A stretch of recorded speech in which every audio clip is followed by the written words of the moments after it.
We can just hop right into the next talk, which is with Chuck D'Antonio. Chuck is our Director of Solutions Engineering, has talked at other RepliCons before. And joining us today, I will hand it over to you, Chuck, and you can go ahead and get started. Great, thanks, Mark. So I am going to talk to you today about Portal Combat because there we go. Defeating where did that go? Defeating bad user onboarding cannot be left to chance. And I am going to give you a giant qualifier to this talk that I have played Mortal Kombat about 5 to 10 times in my life, but I love the idea of this theme. So forgive me if my references aren't quite right. So as we know, we start with choosing our fighter, and we have some options here, right? We can choose a delighted customer, or we can choose bad onboarding. Now, bad onboarding can be a lot of things. Many times, how people are doing onboarding before they come to Replicated is a hodgepodge of things, right? Send them an email with these credentials, send them a tarball with a Helm chart, give them, maintain security reports that you've got to send them through some sort of secure email channel or but lots of different things, right? And it usually isn't intentional. It usually just happens as you're trying to build your product and you're just doing whatever you can to get things in the customer's hands as well as it works and it's good enough. So just by starting with replicated, even if you use our enterprise portal entirely how it comes out of the box, you're going to improve over that experience. And so let me show you what it looks like for an application where I've done absolutely zero customization to the enterprise portal other than turning it on. I'm going to log in to the enterprise portal here, go over to my other desktop to get the incoming email. You can see I'm on a replicated domain.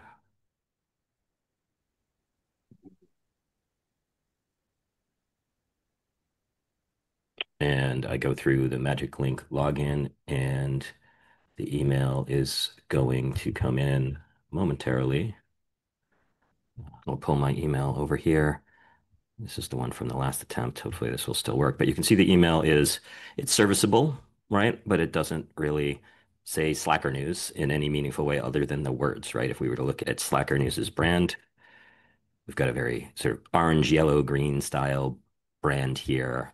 And this is just isn't that. Now, there's nothing necessarily wrong with that. It's still serviceable, still gives me my login code. I can log in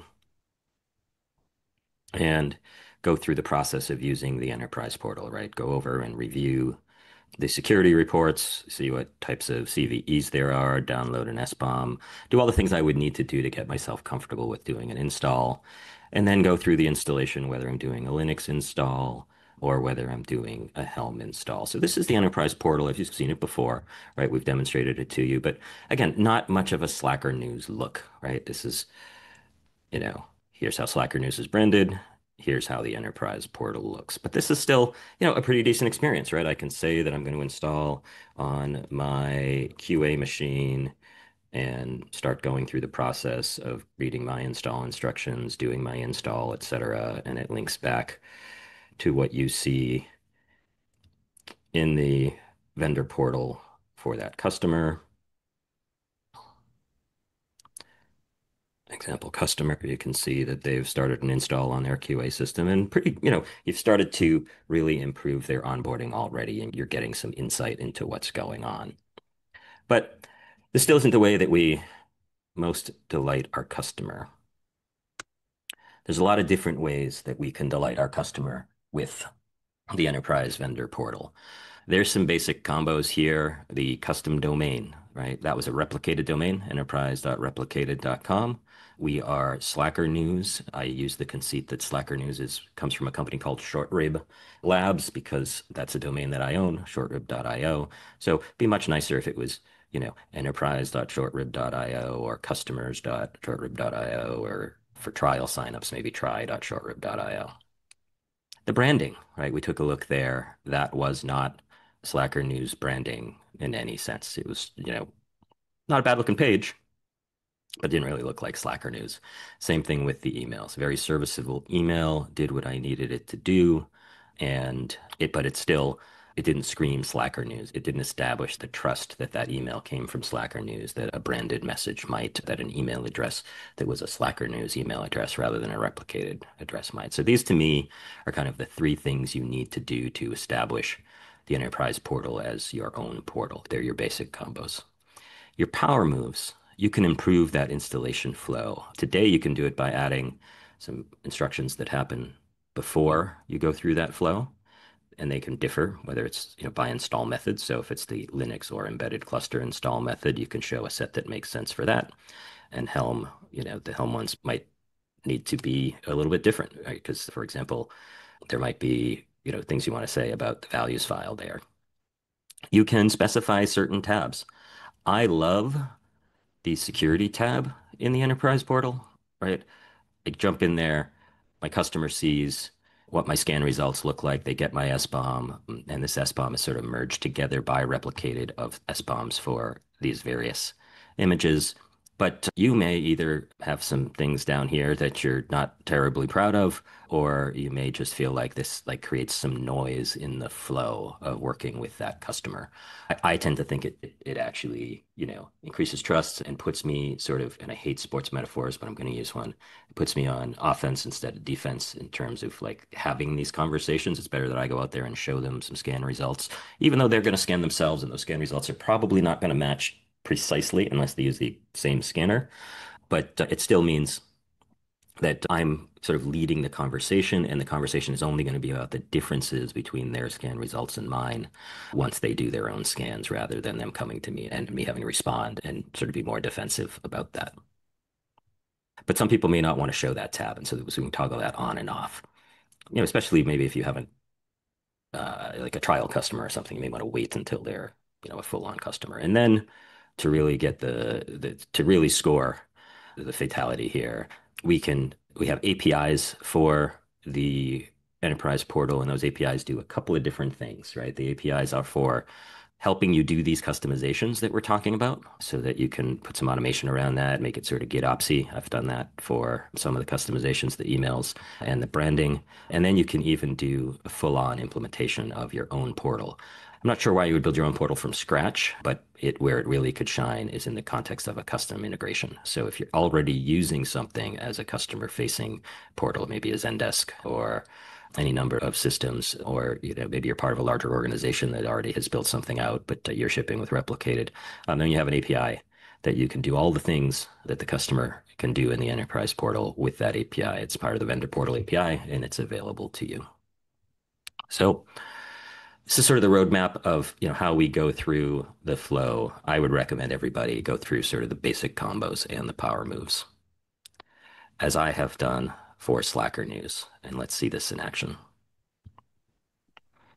So I will, sorry, jump over to the Slacker News that's branded. You can see it's enterprise.shortrib.io, so I've put my own domain on it.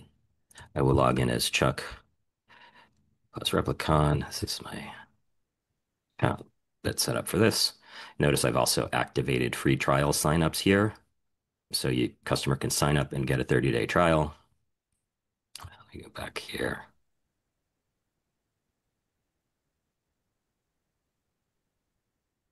And I'll pop over to the other screen again to see the email come in. You can see it's coming from Slacker News Customer Success, which is success at shortrib.io, and it looks much more like our Slacker News brand. We've got our orange and our logo and buttons that look like the Slacker News. It looks like Slacker News. So I'll log into Slacker News, enterprise portal here. And again, I've got a little bit of branding going on here with the Slacker News color scheme with this gradient, the logo. It's now pointing out that I'm using Slacker News, but the same functionality, right? The things that you expect from the enterprise portal, including security reports that are unique to the version the customer's downloading, etc. I come over to install, and you can see, if you noticed this before, I only had 3 steps. Now I've got 4, and I've got these instructions around my domain name, things that I need to make sure that my pre-flights will check, because of course, as Evans pointed out, we want to make sure we check those things, not just tell people about them. My tells them that they need a domain that Slack can actually access with a TLS cert that Slack can, validate instead of an internal cert, how to set up Slack to connect to this, because Slacker News is all about connecting Slack to Surface Insights. These are all the things they need to do in order to be successful once they do this install. And then there's some advanced deployment options, like we will install a database for you, or you can bring your own, make sure you know the connection information, and you'll have something on your config screen to change that. For Helm, similar set of instructions, just with some changes that are relevant to the fact that we're doing a Helm install, different values that will be specified, as well as, a little bit more information about how to set up the service access when you're in an existing cluster. I step through, I will call this one Helm QA, say it's an air gap. And now, very similar, just a little bit more branded on the buttons and things like that. I go through the process. I say, sure, create my air gap record. I hit continue. And then I've got some post-installation instructions as well, telling me about the telemetry I collect and how it's done. And that's still important in the air gap scenario because it's going to be included in support bundles. So much more of a Slacker News sort of branded experience here with the enterprise portal rather than sort of, out of the box replicated interface to an enterprise portal about your application. This is going to lead to your flawless victory in customer onboarding. I'm going to show you a little bit about how I went about doing this and then talk a little bit about these decision points, right? When would I make decisions about that? So let's go over to the vendor portal and pick the Slacker news that is customized. First thing you want to do, set your custom domain, just like you've done for your registry, the Helm charts are coming from the replicator registry, your proxy service for all of your images. You're going to have one for the enterprise portal. This is also for the download portal for folks who are using the earlier versions of the replicated installers, curl and COTS, into existing clusters. We have this sort of older air gap download portal. Enterprise portal replaces that, and we're going to use these same domains, right? So it's the baseline was get.replicated.com. We name it. I put these two names on it so that I can use try for my trial sign up links. And then I have this sort of enterprise for things that are not about trials. I go to the enterprise portal, entered in the title of my app, a little bit of an overview of my app. These things are all going to be, appearing there. I've specified my colors, some links, the email for contact. Those are all going to be sort of things that surface in the interface. And then I've enabled the security center. So I can do that essentially application wide for the enterprise portal. I can also do it on a customer by customer basis. So if you wanted to have a scenario where, say, trial customers, for example, you didn't show them security stuff, but you did show the customers who were paid customers, that would be an example of where you might want to do it on the customer specific level. And I also can set up some links around additional information, links to documentation, and those pre and post install instructions. I have down here, we have a feature that is coming where you can actually customize the instructions in even more detail using MDX. This is, I would probably call it pre-alpha or alpha. Mark may correct me during the interstitial to the next talk, but it's coming and it'll allow you to have even more control rather than just these sort of pre and post install instructions that we offer you today. And that, again, is just another step towards improving that experience. If there's things you want to put in a little more context than just like see it for before you go into the generated instructions, you can customize that out for yourself. And then the other area where I do customizations, oh, this is just the access, but I can turn the portal on and off. I can enable trials and specify my terms and conditions and what I want trials to look like, including whether I want them to be community licensed. So again, you're sort of bringing the experience in. If you're an open core company, you may want everybody that signs up to sign up for a community license. And if you're, more of a commercial first, you can have them sign up for a trial for your enterprise or commercial versions, specify your terms of service. Those will show up on that trial page. And then the customer emails. By default, this is a replicated address that it comes from. I switch it up to be a Slacker News specific email, Slacker News customer success at shortrib.io. This will, if I haven't set this up, it would go through a little bit of a verification process. You're going to enter a DNS record called a DKIM record, which I didn't know the meaning of before I did this myself. You can specify the HTML for each of these, and you see I've you get a little preview of them, and you can kind of paste them in here.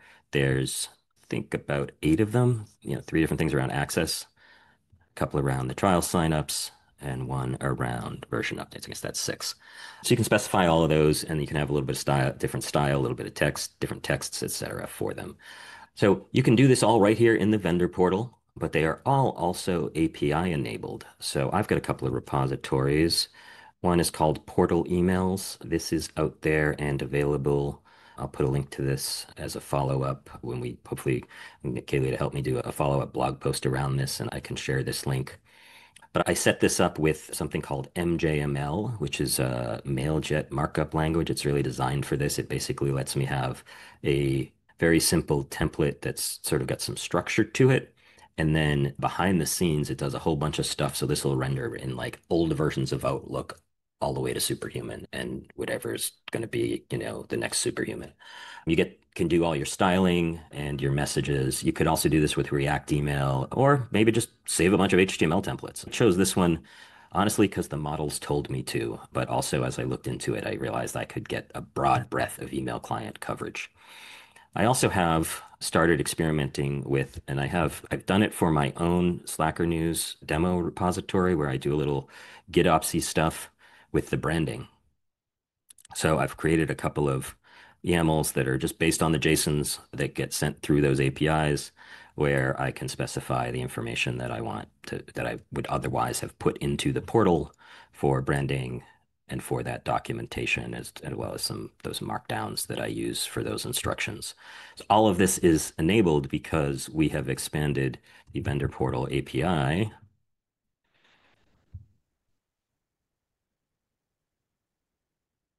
to include different enterprise portal endpoints. So we have a branding endpoint, we have documentation endpoints, but also we can do things like inviting customers. So you could integrate this, say, into Salesforce. You can list allowed domains. I didn't even show that. It's at the customer level. You can restrict an individual customer so that only people from their domain can get access. I would actually recommend you do that as well. You can update those documentation, but you can generally as well, you can deal with the service accounts the enterprise portal provides.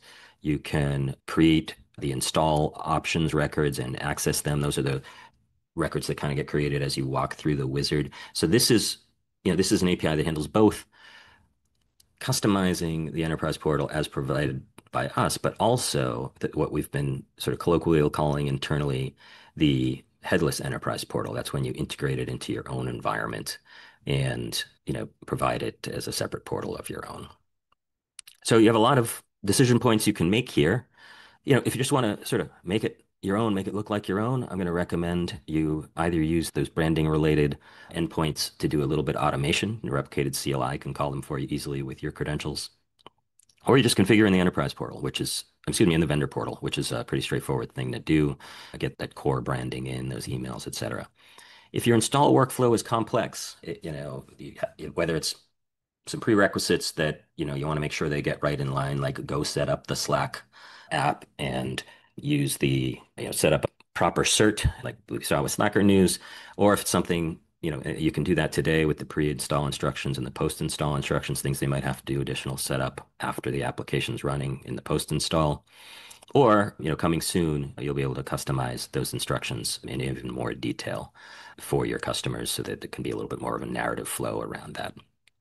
And last, for full control, you can go completely headless and use those APIs for your customers. So let's take a little bit of a look at that. A little bit of Python code here that shows, kind of posting to create the install options. This is for Linux air gap.